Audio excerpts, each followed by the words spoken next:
Hello friends, welcome to my channel NS online classes. Friend, आज मैं लाया हूं आप लोगों के लिए साइंस का मोस्ट वीवीआई ऑब्जेक्टिव प्रश्न जो आपके एग्जाम में आने वाले हैं। ठीक है, तो ये वीडियो आपके लिए काफ़ी केयरफुल होगा क्योंकि इस वीडियो में मैं काफ़ी इंपॉर्टेंट मोस्ट क्वेश्चन का सॉल्यूशन करवाने वाला हूँ। फ्रेंड, इनसे पहले मैं एक वीडियो और अपलोड कर चुका हूँ, अगर वो नहीं देखे हैं साइंस का तो आप मेरी चैनल पर जाकर के उस वीडियो को देख लीजिए, या फिर उस वीडियो का लिंक मैं इस वीडियो के डिस्क्रिप्शन में दे दूंगा, आप वो देख लीजिएगा क्योंकि उसमें भी काफ़ी मोस्ट इंपॉर्टेंट क्वेश्चन का सॉल्यूशन करवाया गया है। तो फ्रेंड, चलते हैं बिना समय गंवाए हुए अपने टॉपिक पर। लेकिन उनसे पहले मेरा आपसे एक छोटा सा रिक्वेस्ट होगा कि अगर आप हमारे चैनल पर नए हैं तो चैनल को सब्सक्राइब कर लीजिए और घंटी को प्रेस करके भी ऑन कर लीजिए ताकि हम एग्जाम से रिलेटेड किसी तरह की वीडियो अपलोड करें तो सबसे पहले नोटिफिकेशन आप तक पहुंचे। तो फ्रेंड, चलते हैं बिना समय गंवाए हुए अपने टॉपिक पर। फ्रेंड, आज की जो फर्स्ट क्वेश्चन है कह रहा है कि सोडियम क्लोराइड के जलीय विलयन से विद्युत धारा प्रवाहित करने पर यह वियोजित होकर सोडियम हाइड्रोक्साइड बनाता है। इस प्रक्रिया को क्या कहते हैं? क्लोर क्षार अभिक्रिया कहते हैं, क्लोर अभिक्रिया कहते हैं, वियोजन अभिक्रिया कहते हैं, या फिर संयोजन अभिक्रिया कहते हैं। तो इसका जो सही आंसर होगा वो आपको होगा क्लोर क्षार अभिक्रिया, जो आपको ऑप्शन नंबर ए में दिख रहा है। फ्रेंड, मैं ज्यादातर आपको प्रैक्टिस करवाऊंगा। ठीक है, मैं प्रैक्टिस करवा रहा हूँ क्योंकि आप बहुत 365 दिन बहुत पढ़ चुके हैं। ये समय आपकी आपकी प्रैक्टिस के लिए है। ठीक है, तो थोड़ा सा फास्ट प्रोसेस में चलेंगे क्योंकि समय नहीं है। ठीक है, कई सारा फिर चूँकि ऑफलाइन भी क्लास लेते हैं। ठीक है, चूँकि अभी देखिए ऑफलाइन क्लास लेने के चक्कर में अभी लगभग 9:30 हो चुकी है और अभी हम आप लोगों के लिए वीडियो बना रहे हैं। तो कोई दिक्कत नहीं फ्रेंड, चलिए आगे देखते हैं अगली क्वेश्चन पे। क्वेश्चन कह रहा है कि निम्नलिखित में किस विलयन का उपयोग दीवारों की सफेदी करने में किया जाता है? तो दीवारों को सफेदी करने में जो किया जाता है वो CaOH के होल 2, जो आपको ऑप्शन नंबर बी में दिख रहा है। ठीक है, तो इसका सही आंसर होगा ऑप्शन नंबर बी। चलिए देखते हैं आपके नेक्स्ट क्वेश्चन। और क्वेश्चन कह रहा है कि न्यूलैंड के अष्टक सिद्धांत की मुख्य क्या कमी थी? न्यूलैंड के अष्टक सिद्धांत, न्यूलैंड जो अष्टक सिद्धांत दिया था उसके अंदर क्या मुख्य कमी रह गई थी? तो उसके अंदर जो मुख्य कमी रह गई थी वो क्या रह गई थी कि यह केवल हल्के तत्वों के लिए ही ठीक से लागू हो पाया। ठीक है, तो आपको ऑप्शन नंबर क्या होगा? Option number B will be the correct answer. देखते हैं आज के नेक्स्ट क्वेश्चन क्या है। चीनी का रासायनिक सूत्र क्या है? ये काफी इंपॉर्टेंट क्वेश्चन है, इसको याद रखिएगा। ठीक है, और जो चीनी का जो रासायनिक सूत्र होता है वो क्या होता है? C12H20 यानी H-O11। ठीक है, तो option number C will be the right answer. ठीक है, चलिए आज के देखते हैं अगले क्वेश्चन। और क्वेश्चन कह रहा है कि कठोर जल को मृदु बनाने के लिए सोडियम के किस यौगिक का उपयोग किया जाता है? ना, कठोर जल को मृदु बनाने के लिए सोडियम के किस यौगिक का उपयोग किया जाता है? तो इसका आपका सही आंसर हो जाएगा Na2CO3 ऑप्शन नंबर बी। ठीक है, चलिए देखते हैं नेक्स्ट क्वेश्चन। कह रहा है कि हमारा शरीर का पीएच मान हमारे शरीर किस पीएच परास के बीच कार्य करता है? ठीक है, तो हमारे शरीर जो है किस पीएच परास के बीच कार्य करता है? तो 6.0 से 6.8 के बीच कार्य करता है। ये काफी मोस्ट इंपोर्टेंट क्वेश्चन है, आप इसको याद कर लीजिएगा। ये मोस्ट इंपोर्टेंट क्वेश्चन है, याद कर लीजिएगा। ठीक है, क्योंकि आपको एग्जाम में आने वाली है ये क्वेश्चन। ठीक है, 100 तो नहीं 95% कह सकते हैं क्वेश्चन आने वाली है। ठीक है, देखते हैं आज की नेक्स्ट क्वेश्चन। क्वेश्चन कह रहा है कि शुद्ध जल का पीएच मान कितना होता है? ये तो सबको पता होता है कि शुद्ध जल का पीएच मान कितना होता है। शुद्ध जल का पीएच मान 7 होता है। तो 7 आपको कितना ऑप्शन में है? 7 आपको ऑप्शन नंबर बी में कितना में है? Option number B will be the correct answer. देखते हैं नेक्स्ट क्वेश्चन कह रहा है लवण Na2CO3 की जलीय विलयन का पीएच कितना होता है? तो इसका जो पीएच होता है वो कितना होता है? 7 से अधिक। कितना से अधिक होता है? वो 7 से अधिक होता है, याद रखिएगा। ऑप्शन नंबर बी में है इसका करेक्ट आंसर। ठीक है, चलिए देखते हैं नेक्स्ट क्वेश्चन कह रहा है कि रासायनिक अभिक्रिया के दौरान किसी पदार्थ में ऑक्सीजन का योग है। रासायनिक अभिक्रिया के दौरान किसी पदार्थ में ऑक्सीजन का योग है, वो क्या है? उपचयन है। क्या है? उपचयन है, जो आपको ऑप्शन नंबर बी में दिख रहा है और यही इसका आंसर है। ठीक है, चलिए देखते हैं आज की नेक्स्ट क्वेश्चन। और कह रहा है कि निम्नलिखित में कौन ऑक्सीकारक है? काफी इंपॉर्टेंट क्वेश्चन है। ठीक है, ये भी वीवीआई क्वेश्चन आपको है, वीवीआई क्वेश्चन है। ठीक है, जो आपकी सही आंसर क्या हो जाएगा? H2S। क्या हो जाएगा? H2S, यही आपकी आंसर है। ठीक है, H2S, जो आपको कितना ऑप्शन में है? आपको ऑप्शन नंबर सी कितना है? Option number C will be the correct answer. ठीक है, आज के देखते हैं नेक्स्ट क्वेश्चन। और क्वेश्चन कह रहा है कि जल से होकर विद्युत धारा प्रवाहित होने पर जल का अपघटन होता है, हाइड्रोजन और ऑक्सीजन मुक्त होता है। तो हाइड्रोजन और ऑक्सीजन के आयतनों का अनुपात होता है 2:1। कितना होता है? 2:1, जो आपको option number C will be the correct answer. ठीक है, चलिए देखते हैं आज के नेक्स्ट क्वेश्चन। और नेक्स्ट क्वेश्चन क्या नेक्स्ट क्वेश्चन है कह रहा है कि बाजार में बिकने वाली चिप्स की थैली में से ऑक्सीजन निकाल करके उसमें कौन सी गैस भरी जाती है? तो उसमें से ऑक्सीजन निकाल के क्या भरी जाती है? N2 गैस भरी जाती है। क्या? N2, जो कि आपको ऑप्शन में कितना है?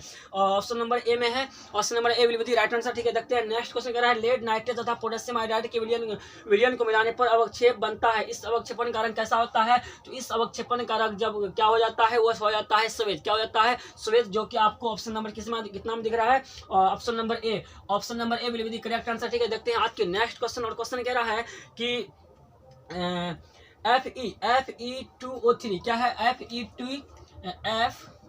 Fe2O3 +2Al है ना। और उसके बाद रिएक्शन Al2O3 रिएक्शन Al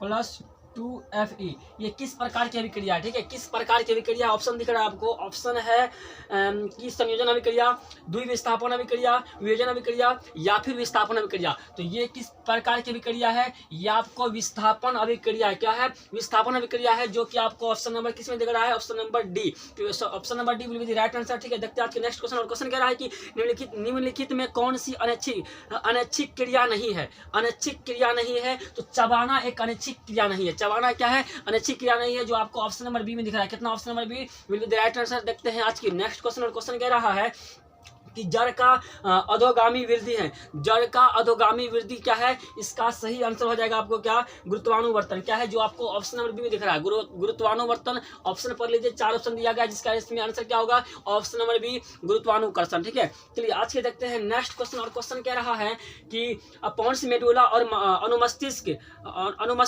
अग्र मस्तिष्क का हिस्सा एक हिस्सा है, या फिर मध्य मस्तिष्क का हिस्सा है, या फिर पश्च मस्तिष्क का हिस्सा है, या परम मस्तिष्क का हिस्सा है? तो ये एक मध्य मस्तिष्क का हिस्सा है। किसका है? मध्य मस्तिष्क का हिस्सा है, जो आपको ऑप्शन नंबर बी में कहाँ दिख रहा है? Option number B will be the right answer. ठीक है, देखते हैं आज के नेक्स्ट क्वेश्चन। क्वेश्चन कह रहा है कि निम्नलिखित में से किसे कोशिका का ऊर्जा मुद्रा के रूप में जाना जाता है? ठीक है, तो इसका होगा आपको सही आंसर एटीपी। क्या होगा?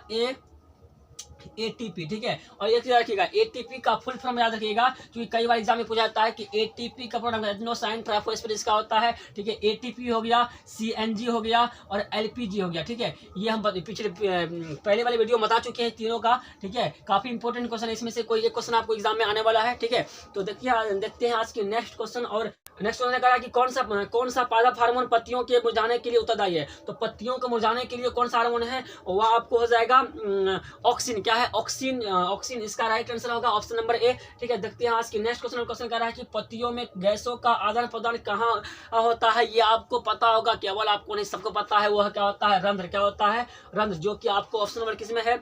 ऑप्शन नंबर बी में। Option number B will be the right answer. काफी इंपॉर्टेंट क्वेश्चन है, इसको याद रख लीजिएगा, एग्जाम में आने की संभावना है। ठीक है, तो देखते हैं आज की नेक्स्ट क्वेश्चन। क्वेश्चन कह रहा है निम्नलिखित में से किसे रक्त बैंक का नाम से जाना जाता है? मोस्ट इंपोर्टेंट क्वेश्चन है, जिसको किससे जाना जाता है? तो प्लीहा से, है ना। आप याद रख लीजिएगा, कॉपी कलम निकाल के नोट कर लीजिए। ऑप्शन नंबर बी इसका राइट आंसर होगा प्लीहा। क्या होगा? प्लीहा होगा। ठीक है, नेक्स्ट क्वेश्चन रहता है कि मछलियों में उत्सर्जी पदार्थ क्या है? मछलियों में उत्सर्जी पदार्थ क्या है? अमोनिया है, यूरिया है, यूरिक अम्ल है, या फिर एमिनो अम्ल है? इसका सही आंसर होगा अमोनिया, जो कि आपकी ऑप्शन नंबर ए में दिख रहा है। ठीक है, option number A will be the right answer. ठीक है, देखते हैं आज की नेक्स्ट क्वेश्चन। और नेक्स्ट क्वेश्चन कह रहा है यूरिया का निर्माण होता है। तो यूरिया का निर्माण होता है यकृत में। कहाँ होता है? यूरिया का निर्माण कहाँ होता है? यकृत में। बायोलॉजी का क्वेश्चन है। ऑप्शन नंबर कितना है आपको? ऑप्शन नंबर बी में। कितना है? Option number B will be the right answer. देखते हैं नेक्स्ट क्वेश्चन कह रहा है कि क्लोरोफिल वर्णक का रंग है। क्लोरोफिल वर्णक का रंग क्या है? हरा है। ठीक है, तो पत्तों का रंग हरा क्यों होता है? क्लोरोफिल वर्णक के कारण ही होता है। क्लोरोफिल के ही कारण होता है पत्तों का रंग हरा। ठीक है,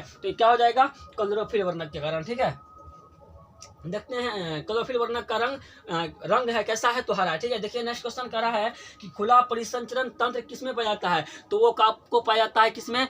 खुला परिसंचरण तंत्र आपको पाया जाता है कॉकरोच में। कहाँ पाया जाता है? कॉकरोच में, जो आपको ऑप्शन नंबर कितना है? Option number B. Option number B will be the right answer. देखते हैं आज के नेक्स्ट क्वेश्चन कह रहा है कि वह कौन सी ग्रंथि है जो अन्य सभी अंतःस्रावी ग्रंथियों का नियंत्रित करती है ना? वह कौन सी ग्रंथि है जो सभी अन्य ग्रंथियों का नियंत्रित करती है वो क्या है, पिट्यूटरी ग्रंथि। कौन सी ग्रंथि है, पिट्यूटरी ग्रंथि। सही इसका सही आंसर होगा जो आपको ऑप्शन नंबर बी में दिख रहा है। किस में दिख रहा है, option number B will be the right answer. ठीक है, चलिए देखते हैं आज के नेक्स्ट क्वेश्चन। और क्वेश्चन कह रहा है कि साइटोन के सबसे लंबे तंतु को क्या कहते हैं ना, साइटोन के सबसे लंबे तंतु को एक्सोन कहते हैं। मोस्ट इंपोर्टेंट क्वेश्चन है, याद कर लीजिएगा। साइटोन के सबसे लंबे तंतु को क्या बोलते हैं, एक्सोन कहते हैं। ठीक है, देखिए आज की नेक्स्ट क्वेश्चन। और क्वेश्चन कह रहा है कि निम्न में कौन ग्रंथि हार्मोन तथा एंजाइम दोनों स्रावित करता है। तो ये अग्नाशय, कौन सी ग्रंथि, अग्नाशय ग्रंथि जो है वो आपको ग्रंथि और ग्रंथि हार्मोन तथा एंजाइम दोनों स्रावित करता है। कौन सी ग्रंथि, अग्नाशय ग्रंथि। अग्नाशय का कितना ऑप्शन में दिख रहा है आपको, option number C will be the right answer. ठीक है, चलिए आज की नेक्स्ट क्वेश्चन। और क्वेश्चन कह रहा है कि पौधों में कोशिका दीर्घन इस हार्मोन की मदद से होती है ना, इस हार्मोन की, किस हार्मोन की मदद से, ऑक्सिन की या फिर जिबरेलिन्स की या फिर एबी दोनों की या फिर प्रोटीन की। तो ऑक्सिन और जिबरेलिन्स दोनों की होती है। ठीक है, ऑक्सिन और जिबरेलिन्स दोनों की मदद से होती है। ठीक है, इसका आंसर क्या हो जाएगा, ऑप्शन नंबर सी दोनों हो जाएगा। ठीक है, चलिए आज के देखते हैं नेक्स्ट क्वेश्चन। और क्वेश्चन कह रहा है कि समजात अंगों का उदाहरण है, समजात अंगों का उदाहरण है आपका, इसका सही आंसर क्या हो जाएगा, ऑप्शन है आपका हमारा हाथ और कुत्ते की अग्रपाद, हमारे दांत और हाथी के दांत, आलू और घास की ऊपरी भुस्तारी, उपरोक्त सभी। तो इसका सही आंसर होगा आपका ऑप्शन नंबर ए, हमारा हाथ और कुत्ते की अग्रपाद। ठीक है, option number A will be the right answer. देखते हैं आज के नेक्स्ट क्वेश्चन। क्वेश्चन कह रहा है कि कवक में पोषण की कौन सी विधि पाई जाती है। तो कवक में पोषण की कौन सी विधि, तो मृतजीवी कौन सी पाई जाती है, मृतजीवी पाई जाती है। कितना ऑप्शन में है, मृतजीवी ऑप्शन नंबर ए में। किस में है, option number A will be the right answer. अगली क्वेश्चन है, कह रहा है कि मानव में डायलिसिस थैली है, मानव में डायलिसिस थैली क्या है, तो नेफ्रॉन। क्या है, नेफ्रॉन है, जो आपको सही आंसर ऑप्शन नंबर ए में दिख रहा है। किस में दिख रहा है, ऑप्शन नंबर ए, नेफ्रॉन। ठीक है, देखते हैं आज की नेक्स्ट क्वेश्चन। कह रहा है निम्नलिखित में से कौन पुनरुद्भवन का उदाहरण है। तो इसका क्या है उदाहरण, हाइड्रा। क्या है, हाइड्रा है। मोस्ट इंपोर्टेंट क्वेश्चन ये भी है, बायोलॉजी में कई बार ये क्वेश्चन पूछा जा चुका है। सही आंसर क्या होगा, हाइड्रा। हाइड्रा कितना नंबर में है, तो ऑप्शन नंबर ए में। ठीक है, option number A will be the right answer. ठीक है, देखते हैं आज की नेक्स्ट क्वेश्चन। क्वेश्चन कह रहा है कि निम्न में से कौन सा अंग संवेदी ग्राही नहीं है। इनमें से कौन सा अंग संवेदी ग्राही नहीं है, मतलब 4 ऑप्शन है तो 3 ऑप्शन ऐसा है जो संवेदी ग्राही है, बट एक ऐसा है जो संवेदी ग्राही नहीं है। ऑप्शन देखिए, ऑप्शन आपको दिया गया है कान, आंख, नाक, दिमाग। तो वो सही आंसर, इसका राइट आंसर क्या होगा, ब्रेन यानी दिमाग होगा, जो आपको ऑप्शन नंबर डी में दिख रहा है। ठीक है, आज के देखते हैं नेक्स्ट क्वेश्चन। और क्वेश्चन कह रहा है कि निम्न में कौन गंगा प्रदूषण के लिए उत्तरदायी नहीं है। तो गंगा प्रदूषण के लिए उत्तरदायी नहीं है, क्या नहीं है, गंगा में मछली पालना, ये गंगा प्रदूषण नहीं है। बताइए ऑप्शन, अगर गंगा में मछली की पालन होगी, मतलब मछली पाली जाएगी, तो क्या गंगा प्रदूषण हो जाएगा, बिल्कुल नहीं होगा।